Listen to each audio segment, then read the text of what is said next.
Olá, pessoal! Então, a pedido de alguns alunos, eu vou tirar algumas dúvidas de alguns exercícios do caderno de atividades, tá?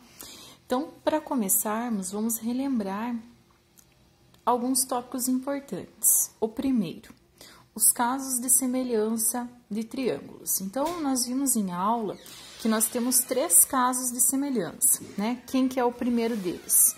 O ângulo, né? Que caso é esse do ângulo? Quando nós temos 3 ângulos iguais dentro de 2 ou mais triângulos, certo? Segundo caso que nós vimos também, caso lado, ângulo, lado. O que representa esse caso? Quando eu tenho 2 lados, né, iguais ou proporcionais entre si e um ângulo igual, né, comum a esses 2 lados. E o terceiro caso, lado, que é o caso em que tenho 3 lados iguais ou os 3 lados proporcionais, certo? Então, o exercício em si é o exercício 16 da página 27 do caderno de atividades. Então, o que esse exercício estava propondo? Para identificarmos qual eram os casos de semelhança, né, com relação aos triângulos pedidos. Então, na letra A, qual era o triângulo que ele se referia, né?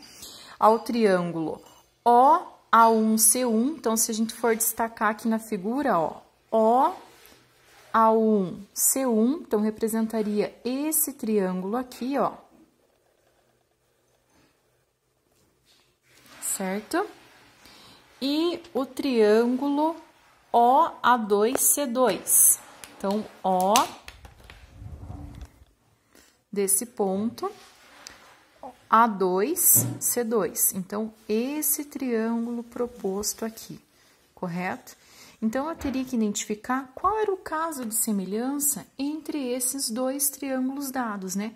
Então, entre esse aqui e esse todo. Então, a gente aprendeu em sala que o quê? Quando eu tenho um ângulo comum aos 2 triângulos, que é o nosso caso, qual é o caso proposto? O lado, ângulo, lado, que me confirma que eu tenho um ângulo em comum entre os 2, correto? Então, a letra A era o caso lado, ângulo, lado. Nada mais do que isso, não precisava fazer nenhuma outra observação, né? Bastava identificar, certo? E na letra B, pedia para verificar os outros 2 triângulos, né? Quem eram esses 2? A1, B1, C1, que é justamente esse primeiro triângulo cinza, o menorzinho, né? E depois o A2, B2, C2, esse outro triângulo cinza. Só que uma coisa importante que ele dava, ele dizia que ele tinha uma razão de proporcionalidade 2. Então, o que ele estava dizendo? Ele já estava afirmando que os triângulos eram proporcionais de razão 2.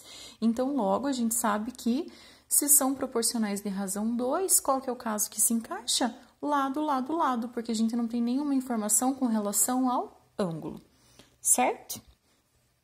Então, gente, com relação a esse exercício, era super simples, né? Só bastaria lembrar os casos de semelhança e fazer as observações necessárias, ok?